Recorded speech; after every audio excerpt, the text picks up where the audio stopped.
उतार जाई गरमी एहो जोगी बाबा उतार जाई गरमी।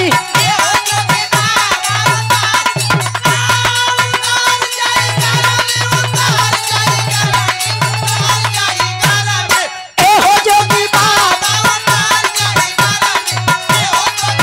हाथ उठा करके जयकारा लगाइए। बोलो बोलो स्वामी जगन्नाथ महाराज की। चली फिर 17 की मुलाकात हुई, खूब गावल जाई। 50 रुपए का पुरस्कार यूपी शिवा म्यूजिक आप लोग सब्सक्राइब कर लिया। भैया का चैनल बा, आप लोगों के गाना सुने के मिल जाई। 100 रुपए का पुरस्कार उतर जाई गर्मी पर। भैया की तरफ से फरमाइश है कैले रहा है लवलेश यादव बड़े भैया जी की तरफ से 100 रुपए का पुरस्कार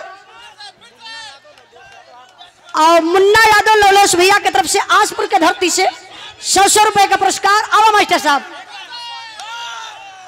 बोलो बोलो जगन्नाथ स्वामी की।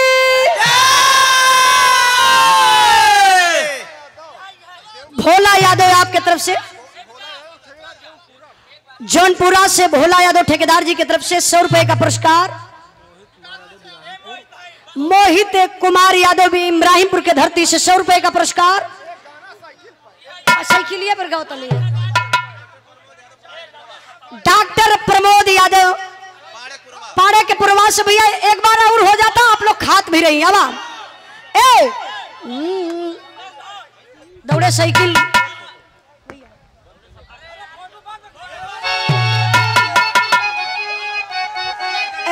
उतार जाई गरमी एहो जोगी बाबा उतार जाई गरमी।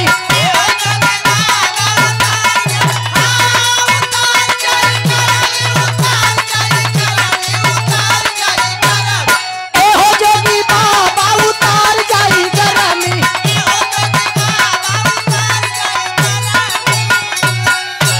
बोलो बोलो स्वामी जगन्नाथ महाराज की।